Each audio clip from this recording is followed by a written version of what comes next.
रामू के दुकान पर बहुत सारे चप्पल रखी हुई है जो दिखने में अच्छी लगती है लेकिन वास्तव में खराब है। रामू ग्राहकों को आकर्षित करने के लिए झूठ बोलता है। रामू चमकदार आवाज में, अरे आओ आओ, हमारे पास सबसे अच्छा सामान है। यह जूता बहुत टिकाऊ है, एक बार ले लो और सालों तक इस्तेमाल करो। ग्राहक जूते को देखकर बोला, ये तो थोड़ा पुराने लग रहे हैं, क्या ये अच्छे हैं? रामू थोड़ा मुस्कुराते हुए, बिल्कुल, यह सिर्फ दिखावे में पुराना है, इनकी गुणवत्ता में कोई सवाल नहीं, इसे लेकर जाइए, बिल्कुल संतुष्ट रहिएगा।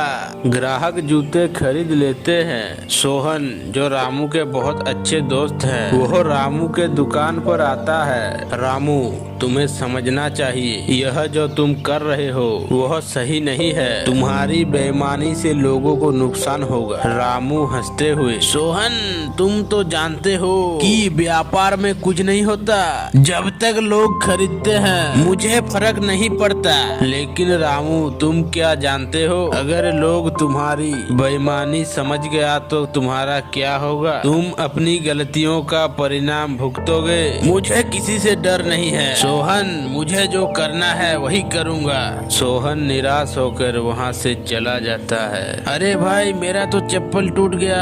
अरे हाँ भाई, मेरा भी चप्पल फट गया है। अरे हम तो उस रामू से चप्पल खरीदे थे, लगता है वो हमें धोखा दे रहा है, पुराने चप्पलों को बेचकर हमें लूट रहा है वो। अरे हाँ भाई हाँ, चलो सरपंच के पास जाते हैं। गांव के लोग सरपंच के पास जाते हैं और रामू के बारे में चर्चा करते हैं। सरपंच जी, रामू ने हम सभी को धोखा दिया है, वो खराब माल बेच रहा है और लोगों को ठग रहा है। सरपंच जी गंभीरता से, हाँ मैं जानता हूँ, लेकिन हमें धैर्य रखना होगा, हम सब मिलकर उसकी सच्चाई को उजागर करेंगे। लेकिन सरपंच जी, रामू बहुत चालाक है, वो अपने गलतियों को मानने वाला नहीं है। सही कहा तुमने, लेकिन सच कभी न कभी सामने आता है। हमें सबको बताना होगा कि बेईमानी का अंत हमेशा बुरा होता है। गाँव वाले और सरपंच रामू को घेर लेता है। सरपंच गंभीरता से, रामू तुमने गाँव वालों के साथ धोखा किया है, अब तुम्हें इसका सजा भुगतना पड़ेगा।